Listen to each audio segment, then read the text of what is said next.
existe uma ligação direta entre as pandemias, porque essa não é a primeira e não será a última, e a destruição do meio ambiente provocada pela reprodução do capitalismo. Se você vem para trocar comigo e não me deixa nada, você está me roubando. Mas eu gosto sempre de me definir como um antropólogo que é atravessado pelo babalorixá e como um babalorixá que é atravessado pelo antropólogo. As coisas se cruzam. A gente está falando desses cruzamentos, desses encruzilhadas, né? Eu queria perguntar, quem é Exu?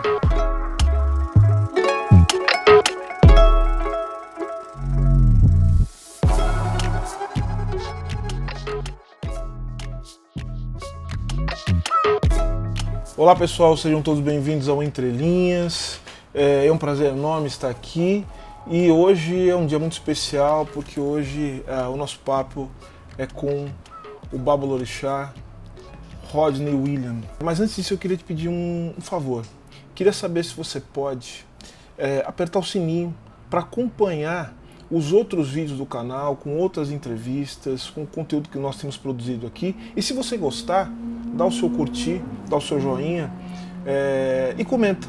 O seu comentário é muito importante para que esse trabalho possa ser cada vez mais difundido e para que nós possamos criar aquilo que eu tenho chamado de uma grande comunidade de conhecimento que se faz com diálogo. E é isso que a gente faz aqui, e esse é o Entre Linhas.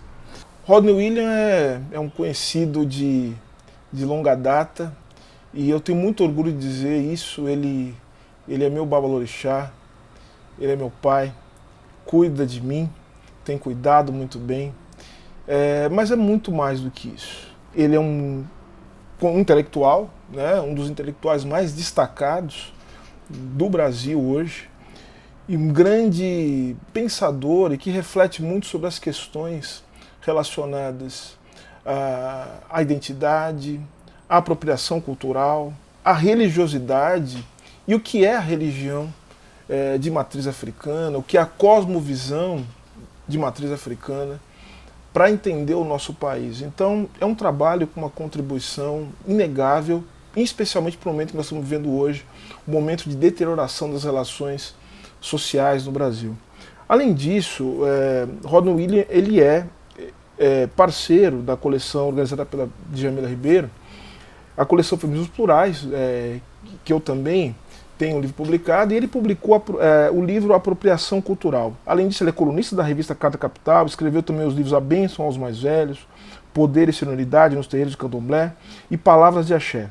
É antropólogo, doutor em Ciências Sociais, premiado pelo MIPAD na ONU como uma das 100 pessoas negras mais influentes do mundo. Bom, Silvio, eu que te agradeço. Para mim é uma grande honra mesmo conversar com você, que é você sim, um dos grandes intelectuais deste país, um jurista da primeira linha, né, pensando os desafios desse momento onde o ódio nos desafia a pensar no país que a gente quer para o futuro. É muito comum que quando se remete a uma tradição intelectual, principalmente no campo da filosofia, obviamente que há um rompimento com isso, e a filosofia se faz com esses rompimentos, mas é muito comum que se trace uma linha que passa pelos filósofos da cristandade. Né? A faculdade de filosofia é obrigatória, é necessário, eu diria que é fundamental. Eu faço questão, por exemplo, eu não entendo a possibilidade de como possível se entender a filosofia do direito, por exemplo, sem passar pela obra de Santo Tomás de Aquino, sem entender Santo Agostinho, inclusive para entender os conflitos que hoje ocorrem nos Estados Unidos, por exemplo. Né? Então, essa relação entre intelectualidade e o cristianismo é algo que não causa tanto espanto. Aliás, não causa espanto, causa conflito, embate por causa de uma tradição iluminista, mas causa muito espanto. Por exemplo, ter um intelectual do seu porte ligado às religiões de matriz africana. Então, a minha pergunta é a seguinte: como é que é viver e como é experienciar e como é também produzir a partir do que a gente pode chamar dessa experiência de um duplo saber, né? Ou seja, é um duplo saber mesmo? Assim, porque a gente está partindo do duplo dizendo que são saberes diferentes, mas é um duplo saber? Ou são saberes complementares? Ou seja, essa é a minha grande questão, e é uma questão que, ainda que com as nossas conversas, eu sempre volto a ela porque acho importante, porque isso também diz respeito muito ao meu papel enquanto intelectual. E aí eu vou complementar a pergunta com uma provocação também. Essa ideia de duplo saber, ela não, agora me veio isso à cabeça, para a gente pensar junto. Isso não está muito ligado àquilo que o Du Bois chamava também, né, desse duplo pertencimento, né, quando ele falava da posição do negro na sociedade americana, né, ou seja, dentro dessa construção da mítica dos Estados Unidos, e ele falava da posição do negro a partir desse duplo registro. Né? Então eu queria ouvi-lo um pouco a respeito disso. Você sabe, Silvio, você falou em duplo saber, eu pensei imediatamente na dupla pertença, porque, de certa forma, a dupla pertença sempre desafiou o povo negro, porque era uma condição, inclusive, para estar inserido na sociedade. Quando a gente pensa na questão religiosa, e aí você vê, por exemplo, que durante muito tempo a sua existência civil esteve conectada ao seu pertencimento a uma religião cristã. É o caso do Brasil, em que as pessoas negras escravizadas, elas precisavam passar por um batismo compulsório para que elas tivessem um nome e uma existência civil reconhecida naquela sociedade, da maneira como a sociedade estava organizada naquele período. Isso se tornou quase que uma tradição para todos nós, e a gente percebe o quanto, por exemplo, na Bahia, onde os primeiros candomblés se constituíram, se organizaram, o quanto essa dupla pertença ela foi algo inerente à condição do povo negro, porque era uma forma de você também não se revestir de mais um estigma, que era o estigma de pertencer unicamente a uma religião de matriz africana. Ao mesmo tempo, a gente vai para a academia e a gente precisa circular, né, por saberes que não são saberes tradicionais africanos. Não que a gente não tenha uma filosofia africana, mas a gente sabe como é difícil levar a maneira do nosso pensar científico para um universo acadêmico, que é um universo de poder, portanto, ele é e continua sendo um espaço branco. E, obviamente, quando a gente circula, a gente traz o saber do terreiro, mas que não é visto como um saber e que muitas vezes é contestado, né, quando a gente tenta, por exemplo, falar de uma decolonialidade na maneira de construir o nosso modo de pensar todas as coisas que estão ali naquele universo. Então, eu não sei se essa dupla pertença, ela se trata de saberes que vão se complementar, se eles algumas vezes vão entrar em contraste, mas eu gosto sempre de me definir como um antropólogo que é atravessado pelo babalorixá e como um babalorixá que é atravessado pelo antropólogo. As coisas se cruzam e elas convivem, elas podem conviver, e elas podem se complementar sim, elas podem dialogar sim, elas podem se confrontar e não tem problema nenhum que essas coisas aconteçam. Quando eu estava nos Estados Unidos, eu percebi uma coisa, Pai Rodney, como também a própria ideia de negritude, como a gente vai... como essa ideia também é uma ideia que é configurada e reconfigurada o tempo todo, né? E acho que os territórios de resistência são espaços de produção dessa subjetividade negra.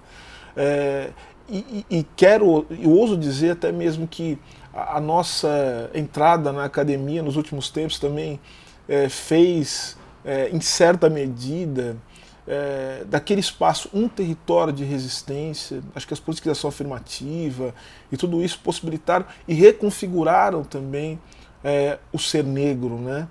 O que a gente acredita.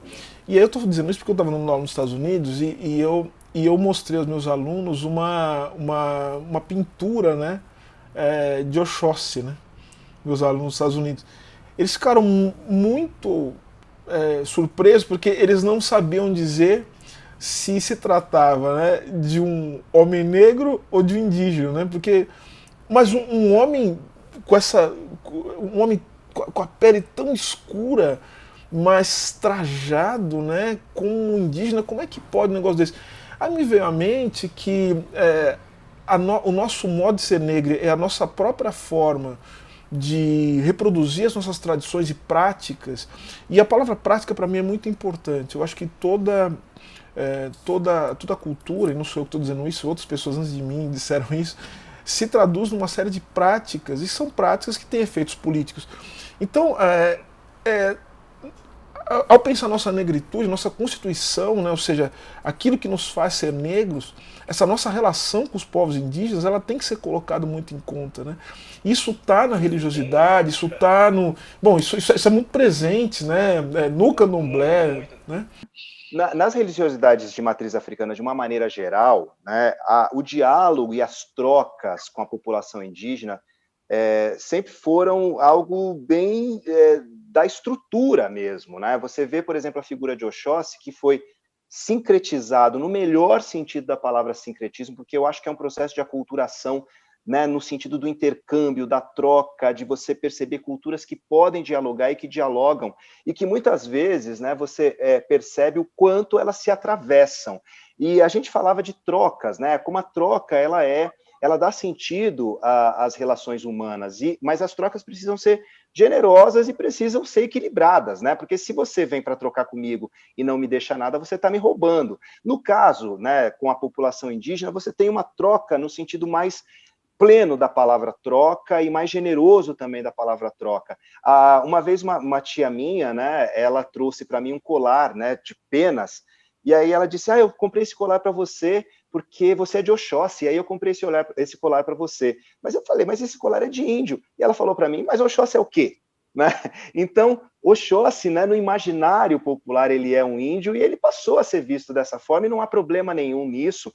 Né? A gente não perde de vista essa origem africana, mas a gente sabe que lá nas matas da Jurema, né, quem manda é Oxóssi, e aí a gente tem todo esse processo de aculturação, que é um processo riquíssimo, que deu origem a tantas outras religiões de matriz africanas, e que eu acho que é o que traz essa condição humana, né, que é uma condição de troca mesmo, é uma condição de viver e trocar e de trazer novos elementos, de criar e recriar, né, e reinventar novos elementos a partir desse contato com outras culturas. É muito natural que isso aconteça. Hein? Eu lembro que uma vez eu liguei para o senhor para falar de uma questão, e eu falei, puxa, eu preciso perguntar isso pro pai Roda, ele precisa, né, dizer para mim o que fazer diante dessa situação, né, me orientar. Aí o senhor falou assim para mim, falou, meu filho, você tem um livro, Antropologia Estrutural, do Lévi-Strauss? O senhor me disse, leia o texto A Eficácia Simbólica do Lévi-Strauss, e depois a gente conversa. O pai Rodney me fez um ebó com o Lévi-Strauss. Assim, eu fiquei muito impressionado, porque aquele texto, ele de fato me colocou dentro de um caminho e me deu uma orientação diante do que eu estava, né, diante do meu dilema, que foi uma coisa impressionante. E aí eu faço a pergunta, está falando desses cruzamentos, desses encruzilhadas, né? Eu queria perguntar, quem é Exu? Você me lembra esse episódio?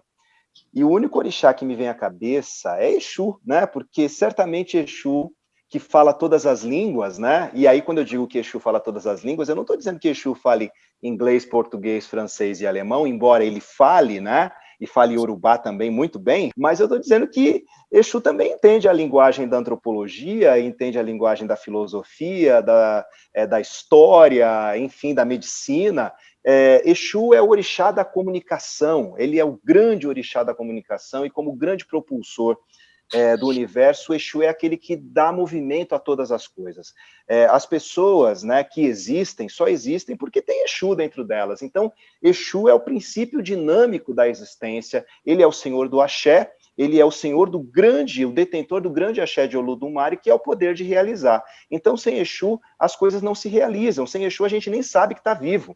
Então, se a gente sabe que está vivo e está conversando, e está se comunicando, dialogando aqui, é porque Exu existe em nós. A magia é isso, é você perceber em todas essas vertentes, em todas essas possibilidades de entendimento de uma obra, que existe ali também algo que dialoga com um universo que é mágico e que assume que é o universo da magia, que assume que é o universo da magia, que é um universo de transformação, e de transformação de realidades a partir da palavra, porque Exu, quando Exu engole tudo que tem no mundo, regurgita, ou seja, devolve, Exu mostra que ele tem a potencialidade de transformar pela palavra. Mas a questão é a seguinte, Silvio, como é que a palavra chega até você? Como é que a palavra chega a mim? Como é que aquela palavra vai ser inserida no contexto que você está vivendo e vai te ajudar a resolver um determinado problema? A gente traz o ebó, a magia, mas a gente sabe que num texto de antropologia também tem magia, e que essa magia, conforme a leitura que você fizer para o momento que você está passando, ela pode ser um ebó.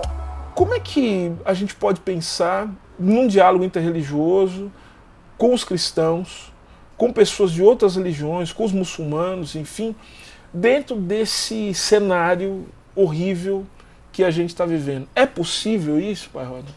Eu confesso a você, Silvio, que eu também estou pensando nessa possibilidade. Eu comecei essa nossa conversa falando que é o ódio que vai nos fazer pensar nesse Brasil que vai ser construído depois desse momento, né? Porque são várias reflexões sobre o ódio que a gente tem feito, inclusive esse ódio que eleva as políticas de morte a um nível que eu nunca vi antes, né? Antes você tinha uma questão de omissão, né, que passava pelo deixar morrer, às vezes inclusive travestida numa certa conivência, mas hoje você também tem uma ação, né? Uma ação do Estado no sentido de fazer com que essas políticas de morte sejam implementadas, lançadas, né, não de maneira oficial, mas a gente sabe o quanto elas têm sido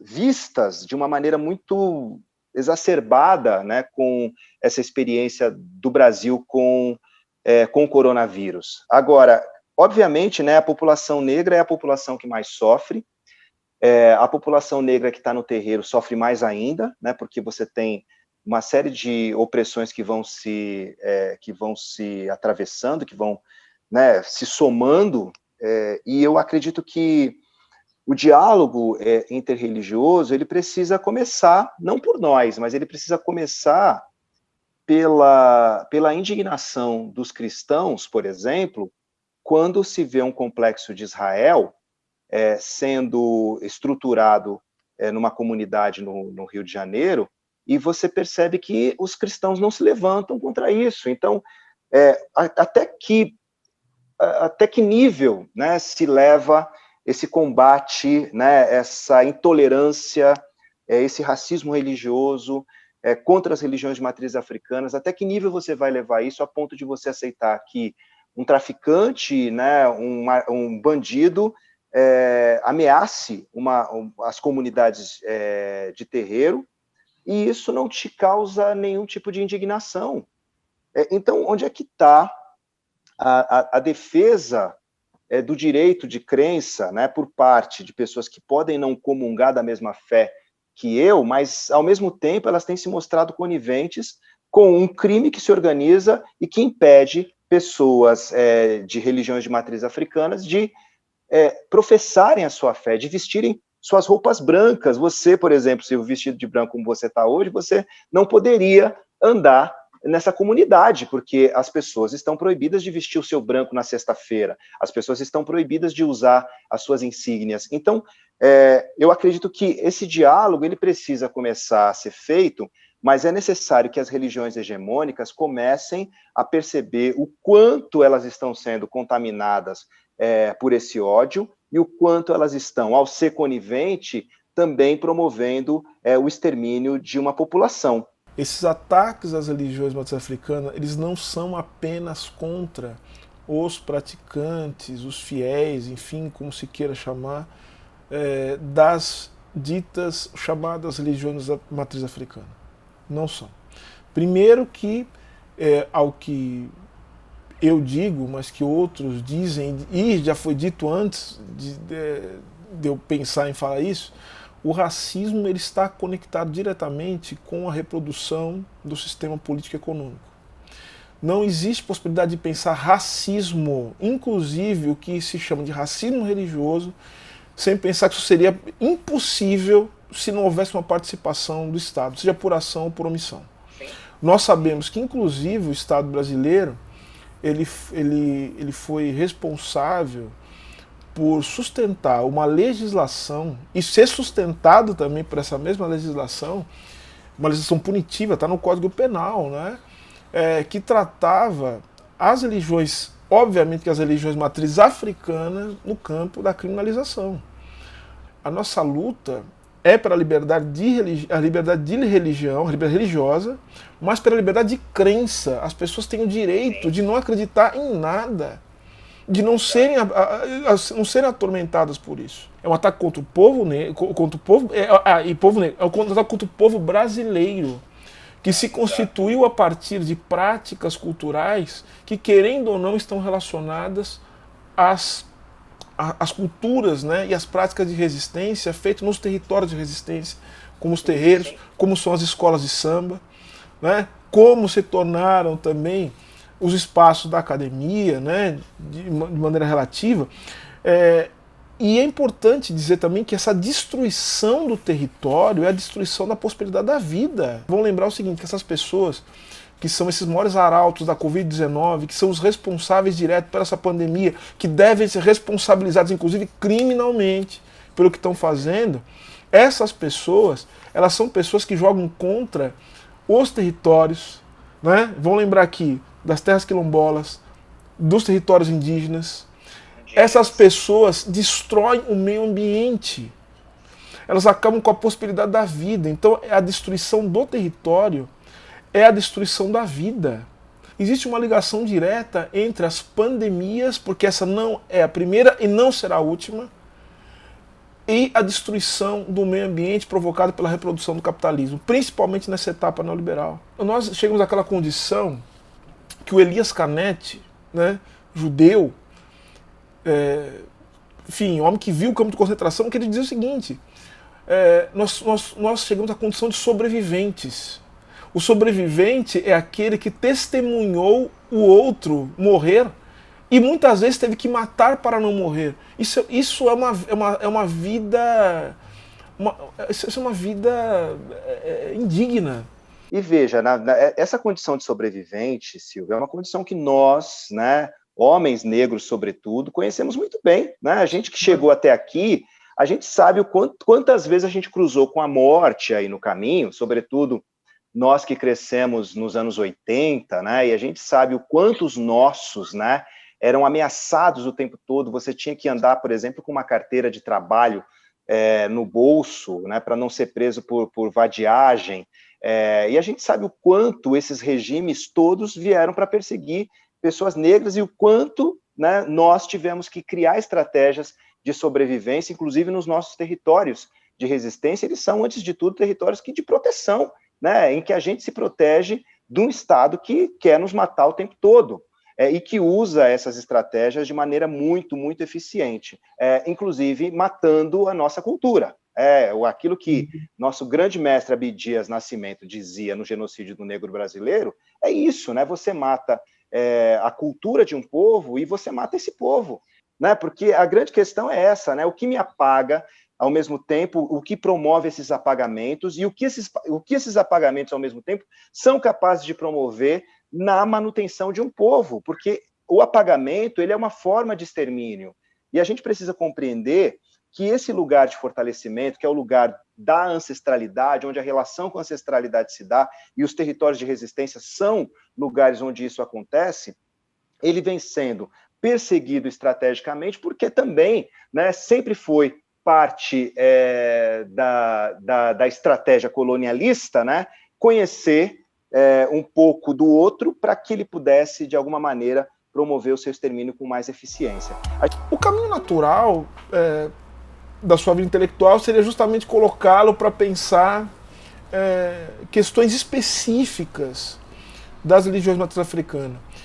E aí muito interessante essa sua chegada, né, mais firme, né, no mainstream, vamos colocar dessa maneira, né, essa explosão a partir de apropriação cultural, que inclusive traduzido para o francês, me corrija, né?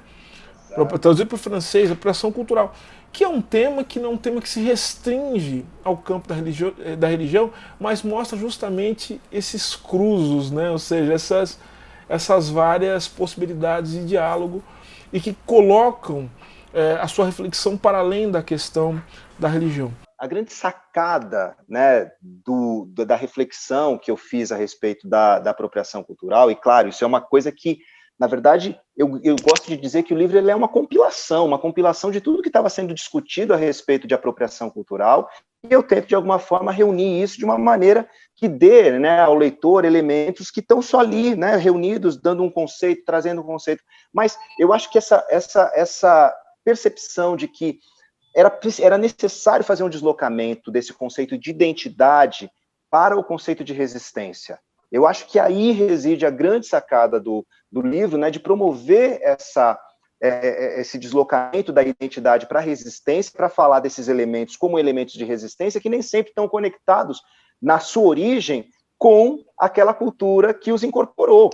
Né? Então, tem uma série de elementos que são traduzidos como elementos da cultura negra no Brasil, mas que não são de origem negra. Né? Você tem elementos que estão na escola de samba, o pandeiro, a origem do pandeiro, enquanto elemento de percussão, ela é de outro povo, mas ele foi incorporado na percussão das escolas de samba, enfim, do pagode e assim por diante. De qualquer forma, né, essa noção de resistência, ela permite que esses territórios eles possam dialogar de uma maneira muito plena, tendo esse fio de memória ancestral como aquilo que dá, né, de certa maneira, a costura, né? A costura. Então, você tem no terreiro de candomblé e nas batidas, né, do agueré, do ijexá, do alujá, de todos esses ritmos, você tem as escolas de samba nascendo e incorporando, e é muito interessante que você... E aí você observa carnaval, e eu sei que você também gosta de carnaval como eu, né, Silvio? E você vai ver, por exemplo, o enredo da Mocidade Independente Padre Miguel, que vai contar através da história de Oxóssi um pouco da história da sua própria batida, né? Num batuque para o caçador, você tem, por exemplo, a história da inversão das caixas na bateria da Mocidade Independente Padre Miguel e o mestre André se inspirando, como o mestre Jorjão e tantos outros, nos elementos do candomblé, e a escola de samba assumindo que na sua batida esses elementos estão presentes. Ora, se está na batida das escolas de samba, está na batida do funk. Está na batida do funk. Eu quero, pra gente terminar aqui, eu sempre faço isso com todos os convidados, sempre pergunto sobre algumas indicações, né? Ou seja, de leitura, enfim, filmes, músicas. Música é uma coisa muito importante para nós, né? Eu quero começar indicando um livro que eu acho que é um clássico fundamental para todos nós, Quarto de Despejo, da Carolina Maria de Jesus. Ela traz elementos muito interessantes para a gente pensar a pobreza, para a gente pensar a situação do povo negro nas grandes cidades, mas ela traz uma coisa que eu acho que é essencial, ela traz esperança, né? Ela traz esperança. A gente pode terminar esse programa com uma cantiga? Claro! Como hoje é segunda-feira, né? Você sabe a devoção e o carinho que eu tenho por Exu. Na verdade, eu nunca escondi de ninguém que eu sou Exu, né? E que eu assumo Exu em mim, porque eu assumo a vida que existe em mim, essa vida que gosta de ser uma vida boa, que gosta de ser uma vida farta, que gosta de ser uma vida feliz, porque a felicidade é uma obrigação ancestral. Então vamos cantar para Exu, né? Laroie, Barabô, Mojubá, Ibacoxé, Exu Aqueçã, Agô, Mojubá, Amadeco, Emoximbarabô, Emojubá, Elebaré, Xulona, Ebarabô, Emojubá, Ibacoxé, Ibarabô, Emojubá, Amadeco, Emoximbarabô, Emojubá, Elebaré, Xulona. Que Exu seja o grande comunicador do universo que promova diálogos generosos como esse na vida de todos nós. Um beijo para você, um beijo para todos que nos assistem. Laroie. E com isso a gente termina aqui o Entre Linhas, com muita alegria por ter recebido o Pai Rodney William, essa potência intelectual, esse homem que o Brasil precisa. E ele falou uma coisa muito importante, né? Nós somos testemunhas da força dos nossos ancestrais. Nós somos aqueles que vão conduzir a história e mais do que isso, bater o chão, né, usando a expressão que ele utilizou, para que outros que ainda não estão possam caminhar na estrada aberta por nós. Então, é com isso que eu termino esse Entre Linhas, que muito me emocionou. E eu vou pedir para você, né, seguir o nosso canal aqui, se inscrever, compartilhar o vídeo da entrevista se você gostou, dar sua curtida e comentar. Quero muito saber aquilo que você pensa. Para mim é muito importante. Então, muito obrigado e até o próximo Entre Linhas.